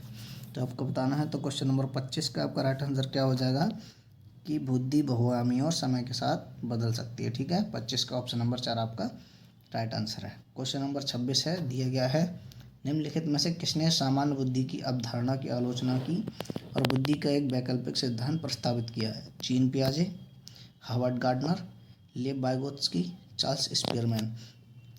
तो आपको बताना है कि बुद्धि का एक वैकल्पिक सिद्धांत किसने प्रस्तावित किया है? तो इसका राइट आंसर आपका क्या हो जाएगा?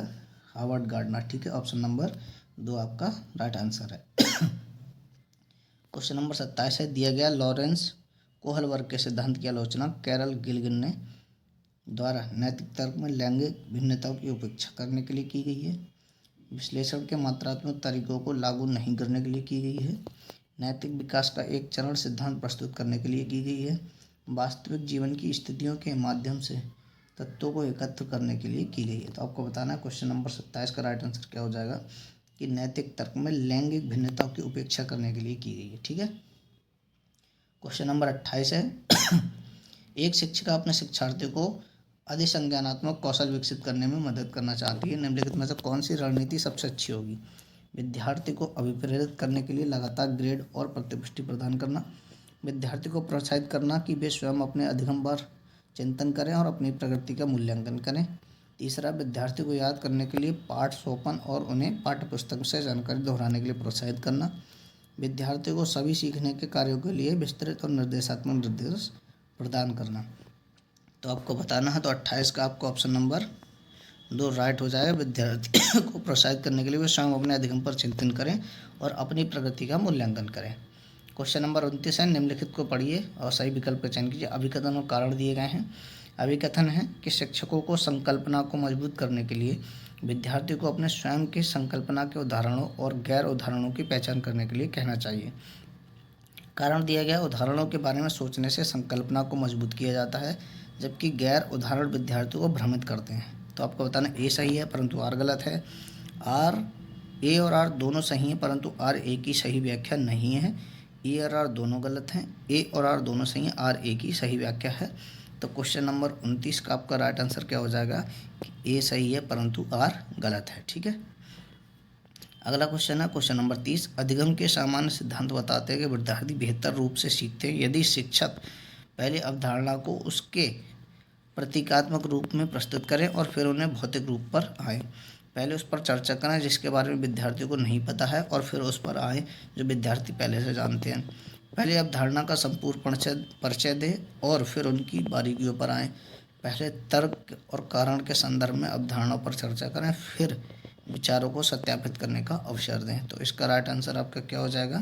तो वो हो जाएगा पहले अवधारणा का संपूर्ण रूप से परिचय दें और फिर उसकी बारीकियों पर आएँ। डिस्ग्राफिया, आपको बताना कि डिस्ग्राफिया एक भाषा विकार है जिसकी विशेषता हकलाना और उच्चारण में त्रुटि करना है।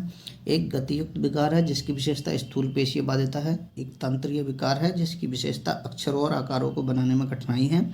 एक मनोवैज्ञानिक विकार है जिसकी विशेषता ध्यान का अभाव और आवेगशील व्यवहार है। तो ये जो क्वेश्चन है वो अधिगम अक्षमता वाले चैप्टर से लिया गया है। तो आप सभी जानते हैं डिस्ग्राफिया क्या है कि एक तंत्रीय विकार है जिसकी विशेषता अक्षरों और आकारों को बनाने में कठिनाई है। ठीक है, तो ऑप्शन नंबर 3 आपका राइट आंसर हो जाएगा पहले क्वेश्चन का।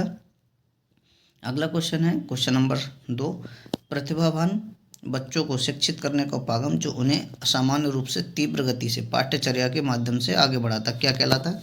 तो आपको बताना प्रतिभावान बच्चों को शिक्षित करने का उपागम कौन सा है जो तीव्र गति से पाठ्यचर्या के माध्यम को आगे बढ़ाता है, वह क्या कहलाएगा? विभेदित निर्देशन, संवर्धन, त्वरण गतिवर्धन या विसर्जन। इंग्लिश में देख लीजिए डिफरेंशिएट इंस्ट्रक्शन, ठीक है, एनरिचमेंट, एसिलरेशन या इमर्शन। तो आपको बताना है। तो क्वेश्चन नंबर 2 का आपका क्या हो जाएगा?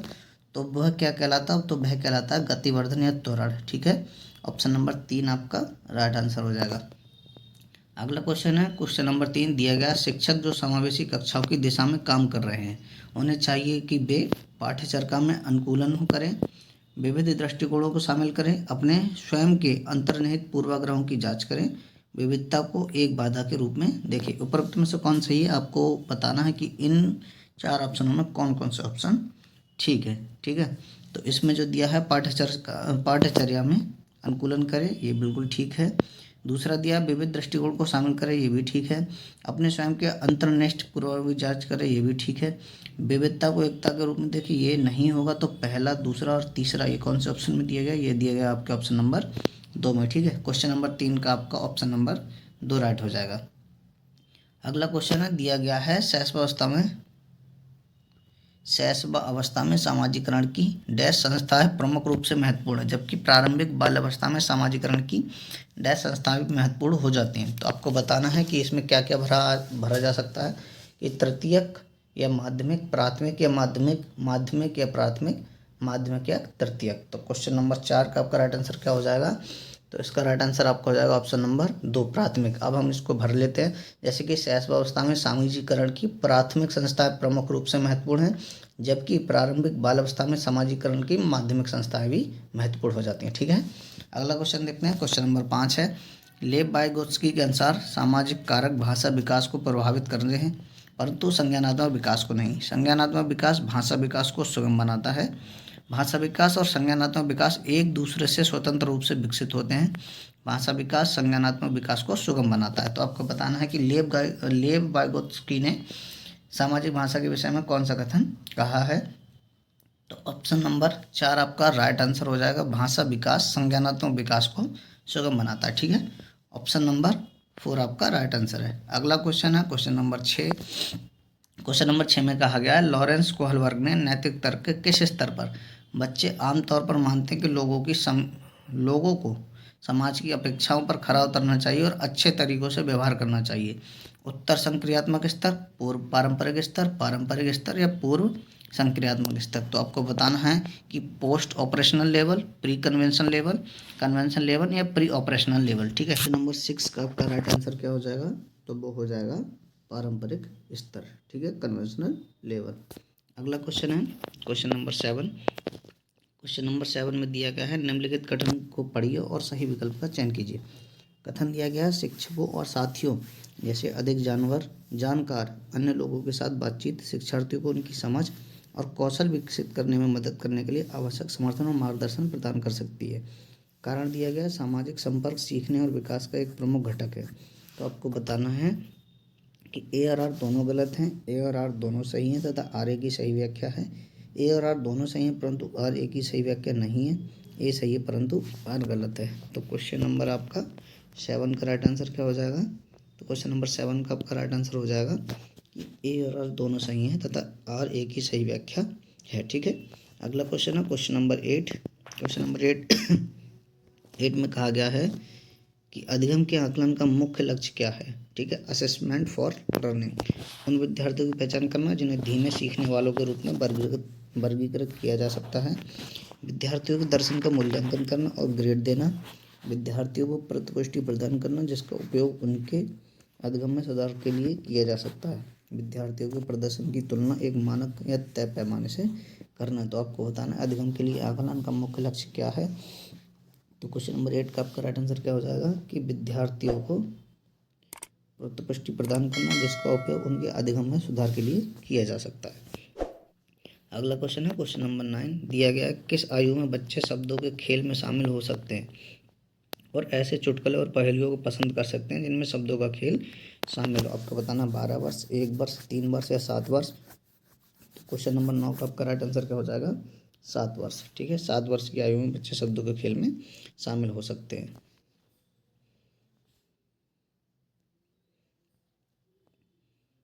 7 वर्ष की आयु में बच्चे शब्दों के खेल में शामिल हो सकते हैं। अगला क्वेश्चन है क्वेश्चन नंबर 10। क्वेश्चन नंबर 10 में कहा गया कैरल गिल्गिन ने कोहलबर्ग के नैतिक सिद्धांत की आलोचना की है सामाजिक संज्ञानात्मक दृष्टिकोण से, नारीवादी दृष्टिकोण से, आनुवंशिक कार्यों को पर्याप्त महत्व न देने पर, केस अध्ययन को अनुसंधान पद्धति के रूप में उपयोग करने के लिए। ठीक है, तो आपको बताना है क्वेश्चन नंबर 10 का क्या हो जाएगा? तो नारीवादी दृष्टिकोण से। ठीक है, कैरल गिल्गिन ने कोहलबर्ग के नैतिक विकास के सिद्धांत की आलोचना की है। क्वेश्चन नंबर 11 है जीन पियाजे के अनुसार पूर्व संक्रियानात्मक चिंतन की मुख्य विशेषताओं में से एक डैश है जो किसी स्थिति के एक पहलू पर ध्यान केंद्रित करने और दूसरों की अपेक्षा करने की प्रवृत्ति को संदर्भित करता है। तो आपको बताना है कारण परिणाम का विश्लेषण या कारण कार्य संबंध, केंद्रीयन, ठीक है, केंद्रीयन या पारगमन इंग्लिश में देख लीजिए, कॉसेशन, सेंट्रेशन, डिसेंट्रेशन या ट्रांजक्शन। ठीक है, तो क्वेश्चन नंबर 11 का आपका राइट आंसर क्या हो जाएगा? तो वो हो जाएगा सेंट्रेशन। ठीक है, केंद्रीयन जो है विशेषताओं में से एक है। अगला क्वेश्चन है क्वेश्चन नंबर 12। दिया गया है प्रारंभिक बाल्यावस्था में वृद्धि डैश और सोच डैश है जबकि एक मध्य बाल्यावस्था में वृद्धि डैश और सोच। आपको बताना कि प्रारंभिक बाल्यावस्था में बुद्धि और सोच क्या है और जबकि मध्य बाल्यावस्था में बुद्धि और सोच क्या है। तो बताना आपको धीमी, कुछ हद तक आत्मकेंद्रित, स्थिर है, तार्किक है, स्थिर है, कुछ हद तक आत्मकेंद्रित है, धीमी है, तार्किक है, स्थिर है, तार्किक है, धीमी, आत्मकेंद्रित है, धीमी है, तार्किक है, स्थिर है और आत्मकेंद्रित है। क्वेश्चन नंबर 12 का राइट आंसर क्या हो जाएगा कि स्थिर है, कुछ हद तक आत्मकेंद्रित है, धीमी और तार्किक। अब इनको भर के पढ़ लेते हैं एक बार। प्रारंभिक बाल्यावस्था में बुद्धि स्थिर है और सोच कुछ हद तक आत्मकेंद्रित है जबकि बाल्यावस्था में बुद्धि धीमी है और सोच जो है वो तार्किक है। ठीक है, राइट आंसर आपका ऑप्शन नंबर 2 हो जाएगा। क्वेश्चन नंबर 13 है निम्नलिखित में से कौन स्थूलगतिक कौशल है? आपको बताना है स्थूलगतिक कौशल कौन है। बुनाई, तैरना, एक कागज पर वृत्त को रूपरेखा के अनुसार काटना, एक कागज पर एक बड़े आयत की रूपरेखा के अनुसार काटना। तो 13 का क्वेश्चन का राइट आंसर आपका क्या हो जाएगा? स्थूलगतिक कौशल क्या है? वो है तैरना। ठीक है, अगला क्वेश्चन है क्वेश्चन नंबर 14। भौतिक बुद्धि और विकास के डैश और डैश सिद्धांतों का पालन करते हैं। तो खाली जगह में आपको सही आंसर भरना है। तो एकीकरण, विभेदीकरण, शीर्षगामी या समीपस्थ या शीर्षगामी, विभेदीकरण या एकीकरण। ठीक है, तो क्वेश्चन नंबर 14 का राइट आंसर आपका क्या हो जाएगा? तो वो हो जाएगा आपका शीर्षगामी और समीपस्थ। भौतिक बुद्धि और विकास के शीर्षगामी और समीपस्थ सिद्धांतों का पालन करते हैं। ठीक है, क्वेश्चन नंबर 14 का राइट आंसर आपका ऑप्शन नंबर 2 हो जाएगा। अगला क्वेश्चन है क्वेश्चन नंबर 15। दिया गया हार्वर्ड गार्डनर के अनुसार एक दर्शन शास्त्री के पास प्रकार की बुद्धि और मूर्तिकार के पास प्रकार की बुद्धि अधिक मात्रा में होती है। ठीक है, आपको बताना है। तो क्वेश्चन नंबर 15 का राइट आंसर आपका क्या रहेगा? भाषिक अंतर्वैयक्तिक, दिक्स्थान अंतर्वैयक्तिक, अंतर्व्यक्ति, दिक् स्थान, अंतर्व्यक्ति, भाषे। तो क्वेश्चन नंबर 15 का राइट आंसर आपका हो जाएगा अंतर्व्यक्ति और दिक् स्थान। ठीक है। अगला क्वेश्चन है क्वेश्चन नंबर 16, दिया गया अनुभवात्मक अधिगम किस पर बल देता है? बच्चों के अधिगम पर, शिक्षण के नियंत्रण पर, सीखने में पुनर्वलन की भूमिका पर, आलोचनात्मक प्रतिबिंबन के महत्व पर, एक प्रक्रिया के बजाय अधिगम को एक उत्पाद के रूप में देखने पर। तो आपको बताना है कि क्वेश्चन नंबर 16 का राइट आंसर क्या रहेगा। तो क्वेश्चन नंबर 16 का राइट आंसर हो जाएगा आलोचनात्मक प्रतिबिंबन के महत्व पर। ठीक है, ऑप्शन नंबर 3 आपका राइट आंसर हो जाएगा। अगला क्वेश्चन है क्वेश्चन नंबर 17, दिया गया है बच्चों में समस्या समाधान कौशल को बढ़ाने के लिए निम्नलिखित में से कौन सा तरीका प्रभावी है? ठीक है, प्रभावी तरीका है स्वतंत्र चिंतन को हतोत्साहित करना और घोषणात्मक ज्ञान पर ध्यान केंद्रित करना, कठिन समस्याओं से बचने के लिए उन्हें प्रोत्साहित करना, उन्हें समस्याओं का तैयार समाधान उपलब्ध कराना, उन्हें बुद्धिमंथन करने और सहज अनुमान लगाने के अवसर देना। क्वेश्चन नंबर 17 का आपका राइट आंसर क्या हो जाएगा? तो वो हो जाएगा उन्हें बुद्धिमंथन करने और सहज अनुमान लगाने के अवसर देना। ठीक है। अगला क्वेश्चन है क्वेश्चन नंबर 18, निम्नलिखित कथन को पढ़िए और सही विकल्प का चयन कीजिए। अभिकथन दिया गया शिक्षकों को सार्थक वातावरण बनाना चाहिए जिसमें सभी बच्चों की सक्रिय भागीदारी और संलग्नता हो। दूसरा दिया गया सभी बच्चे आंतरिक रूप से सीखने के लिए प्रेरित होते हैं और सीखने में सक्षम होते हैं। आपको कथन कारण पढ़ के बताना है कि ए और आर दोनों गलत हैं, ए और आर दोनों सही हैं, आर ए की सही व्याख्या है। ए और आर दोनों सही हैं परंतु आर ए की सही व्याख्या नहीं है। ए सही है परंतु आर गलत है। तो क्वेश्चन नंबर 18 का आपका राइट आंसर क्या हो जाएगा कि ए और आर दोनों सही हैं, आर ए की सही व्याख्या है। ठीक है। अगला क्वेश्चन है क्वेश्चन नंबर 19, दिया गया निम्नलिखित में से कौन सी प्रक्रिया अधिगम के दौरान योगदान नहीं देती है? भूमिका आपको ध्यान देना है। संगठन, वर्गीकरण, वैचारिक, गैर प्रासंगिकरण। तो क्वेश्चन नंबर 19 का राइट आंसर आपका क्या हो जाएगा? गैर प्रासंगिकरण जो प्रक्रिया है वो अधिगम के योगदान में, अधिगम के दौरान योगदान नहीं देती। ठीक है। अगला क्वेश्चन है क्वेश्चन नंबर 20। क्वेश्चन नंबर 20 में कहा गया है निम्नलिखित में से कौन सा एक ऐसे प्रश्न का उदाहरण है जिसमें विद्यार्थियों को अपनी सोच पर विचार करने की आवश्यकता होती है? वाक्य में संज्ञा और क्रिया के बीच का क्या संबंध है? क्रिया की परिभाषा क्या है? आप क्रिया को वर्तमान काल में कैसे बदल सकते हैं? कक्षा की शुरुआत से क्रियाओं के बारे में आपकी समझ कैसी बदली? तो क्वेश्चन नंबर 20 का राइट आंसर आपका क्या हो जाएगा? तो वो हो जाएगा कक्षा की शुरुआत में क्रियाओं के उपयोग के बारे में आपकी समझ कैसे बदली है। ठीक है। क्वेश्चन नंबर 20 का ऑप्शन नंबर 4 आपका राइट हो जाएगा। अगला क्वेश्चन है क्वेश्चन नंबर 21, निम्नलिखित में से कौन सा विफलता के लिए आंतरिक आरोपण का एक उदाहरण है? आपको बताना है मुझे पिन ग्रेड प्राप्त हुआ है क्योंकि शिक्षक कठोर तरीके से आंकते हैं। मैं परीक्षा में फेल हो गया हूँ क्योंकि मैंने पर्याप्त पढ़ाई नहीं की। शिक्षक के पक्षपाती होने के कारण मुझे अच्छे अंक नहीं मिले। मैं परीक्षा में फेल हो गया क्योंकि मेरे दोस्त मेरा ध्यान भटका रहे थे। ठीक है। तो क्वेश्चन नंबर 21 का आपका राइट आंसर क्या हो जाएगा? तो वो हो जाएगा कि मैं परीक्षा में फेल हो गया क्योंकि मैंने पर्याप्त पढ़ाई नहीं की थी। ठीक है। 21 का ऑप्शन नंबर 2 राइट आंसर हो जाएगा। क्वेश्चन नंबर 22 है, दिया गया निम्नलिखित कथन को पढ़िए तथा सही विकल्प का चयन कीजिए। तो आपको अभिकथन दिया गया है और कारण दिए गए हैं। ठीक है। अभिकथन दिया गया है बहुत कम उम्र में दुनिया भर में अधिकांश संस्कृतियों की लड़कियां गुड़ियों को खिलौने के रूप में चुनती हैं जबकि लड़के कारों के साथ खेलना पसंद करते हैं। कारण दिया गया है बच्चे किसी विशेष संस्कृति की अपेक्षा के आधार पर एक लड़के या लड़की के लिए क्या उपयुक्त माना जाता है इस बारे में जानकारी व्यवस्थित करते हैं और उनके अनुसार व्यवहार करते हैं। तो आपको बताना ए और आर दोनों गलत हैं, ए और आर दोनों सही हैं, आर ए की सही व्याख्या है। ए और आर दोनों सही नहीं है परंतु आर ए की सही व्याख्या नहीं है। ए सही है परंतु आर गलत है। तो आपको बताना है। तो क्वेश्चन नंबर 22 का आपका राइट आंसर क्या हो जाएगा? तो वो हो जाएगा आपका ए और आर दोनों सही हैं और आर ए की सही व्याख्या है। ठीक है। अगला क्वेश्चन है क्वेश्चन नंबर 23, दिया गया लेव वाइगोत्स्की के अनुसार बच्चों के संकल्पनात्मक योग्यताओं के विकास में महत्वपूर्ण भूमिका निभाता है। आपको बताना है मूर्त पुरस्कार, सहकर्मी योग, सामाजिक अलगाव, मानकीकृत पाठ्यक्रम। तो आपको बताना है। तो क्वेश्चन नंबर 23 का राइट आंसर क्या हो जाएगा? तो वो हो जाएगा सहकर्मी सहयोग। ठीक है। सहकर्मी सहयोग ऑप्शन नंबर 2 आपका राइट आंसर है। अगला क्वेश्चन है क्वेश्चन नंबर 24, दिया गया लेव वाइगोत्स्की के सिद्धांत के अनुसार आंतरिक वाक्य क्या है? तो आपको बताना है बच्चों के लिए एक काल्पनिक दोस्त के साथ संप्रेषण करने का एक तरीका संज्ञानात्मक अपरिपक्वता का प्रतीक है, विकासात्मक देरी का संकेत है, बच्चों के लिए अपनी सोच को नियंत्रित करने का एक तरीका है। तो क्वेश्चन नंबर 24 का राइट आंसर आपका हो जाएगा आंतरिक वाक् जो है वो बच्चों के लिए अपनी सोच को नियंत्रित करने का एक तरीका है। ठीक है, अगला क्वेश्चन है क्वेश्चन नंबर 25। 4 वर्ष की अपर्णा कहती है कि एक बटन जिंदा है क्योंकि उसकी शर्ट को एक साथ बांधने में मदद करता है। जीन पियाजे के अनुसार उसकी सोच की विशेषता क्या है? तो आपको बताना है पारगमनात्मक, ठीक है, पारगमनात्मक तर्क, जीववादी चिंतन, केंद्रीयन या परिकल्पित निगमनात्मक चिंतन। तो आपको बताना है क्वेश्चन नंबर 25 का राइट आंसर क्या हो जाएगा? तो वो हो जाएगा जीववादी चिंतन। ठीक है, 25 का ऑप्शन नंबर 2 आपका राइट आंसर हो जाएगा। क्वेश्चन नंबर 26 है, दिया गया निम्नलिखित में से स्वलीनता वाले विद्यार्थी की विशिष्ट विशेषताएं कौन सी हैं? तो आपको बताना है कल्पना को तत्व से अलग करने की ज्येष्ठ श्रेष्ठता, उन्नत सामाजिक भावात्मक पारस्परिकता, बार बार दोहराव और आवर्ती व्यवहार, संवाद कौशलों का उच्च स्तर। तो क्वेश्चन नंबर 26 का राइट आंसर आपका क्या हो जाएगा कि बार बार दोहराव और आवर्ती व्यवहार विशिष्ट विद्यार्थियों की विशेषता है। ठीक है,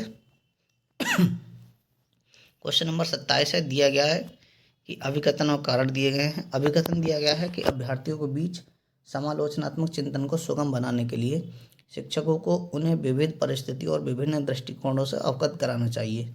कारण दिया गया है, जब विद्यार्थी विविध मतभेदों के बीच बातचीत में संलग्न होते हैं तो वे समालोचनात्मक और रचनात्मक रूप से सोचने की अपनी क्षमता को सीखते हैं और समृद्ध करते हैं। ठीक है, अब कथन और कारण दिए गए, इनको बताना आपको ए और आर दोनों गलत हैं, ए और आर दोनों सही हैं, आर ए की सही व्याख्या है। ए और आर दोनों सही हैं परंतु आर ए की सही व्याख्या नहीं है। ए सही है परंतु आर गलत है। तो आपको बताना क्वेश्चन नंबर 27 का क्या हो जाएगा? तो वो हो जाएगा ए और आर दोनों सही तथा आर ए की सही व्याख्या। ठीक है, क्वेश्चन नंबर 28 दिया गया है, निम्नलिखित में से अधिगम का प्राथमिक लक्ष्य कौन सा है? तथ्य को रटना, यंत्रवत याद करने से पूर्व अभ्यास में उत्कृष्ट बनाना, समकक्षियों के साथ प्रतिस्पर्धा, समालोचना चिंतन का विकास। तो इसका राइट आंसर आपका क्या हो जाएगा? तो क्वेश्चन नंबर 28 का राइट आंसर हो जाएगा समालोचना चिंतन का विकास। ठीक है, अगला क्वेश्चन है, बच्चे सबसे प्रभावी ढंग से तब सीखते हैं यदि कोई अवधारणा सामान्य से विशिष्ट की ओर बढ़ती है, अमूर्त से मूर्त की ओर बढ़ती है, जटिल से सरल की ओर बढ़ती है, तर्क संगत से अनुभवजन्य की ओर बढ़ती है। तो 29 का राइट आंसर क्या हो जाएगा? सामान्य से विशिष्ट की ओर बढ़ती है। ठीक है, ऑप्शन नंबर 1 आपका राइट आंसर हो जाएगा। क्वेश्चन नंबर 30 है, विद्यार्थियों के सीखने की शैलियों में विविधता को महत्व दिया जाना चाहिए और मानव विविधता को प्रतिबिंब के रूप में देखा जाना चाहिए। दूसरा है कि उपेक्षा की जानी चाहिए और सीखने की शैलियों में एकरूपता लाने का प्रयास किया जाना चाहिए। तीसरा है को शिक्षण अधिगम प्रक्रिया के दौरान ध्यान में नहीं रखा जाना चाहिए, को शिक्षण अधिगम प्रक्रिया में बाधा और अवरोध के रूप में देखा जाना चाहिए। ठीक है, तो क्वेश्चन नंबर 30 का राइट आंसर हो जाएगा, तो वो हो जाएगा को महत्व दिया जाना चाहिए और मानव विविधता के प्रतिबिंब के रूप में देखा जाना चाहिए। ठीक है, तो ये थे आपके अगस्त सीटेट 2023 के प्रीवियस ईयर सीडीपी के 30 क्वेश्चन जिसको हम लोग डिस्कशन किया है। इसी तरह के all subject previous year question के डिस्कशन के लिए, ठीक है, चैनल को लाइक कीजिएगा, वीडियो को सब्सक्राइब कीजिएगा। बाकी सभी वीडियो का लिंक मैंने टेलीग्राम चैनल पे डाल दिया है, आप डिस्क्रिप्शन में जाके टेलीग्राम चैनल के ज्वाइन कर सकते हैं। ठीक है, वहाँ से आपको बहुत सारी classes previous year CDP, EBS, math, ठीक है, संस्कृत, हिंदी, सारे विषयों की सारे सब्जेक्टों की आपको क्लासेस मिल जाएंगी। ठीक है, क्लास अच्छी लगी तो लाइक करें, ठीक है, वीडियो पर नए हो तो चैनल को सब्सक्राइब करें। जय हिंद।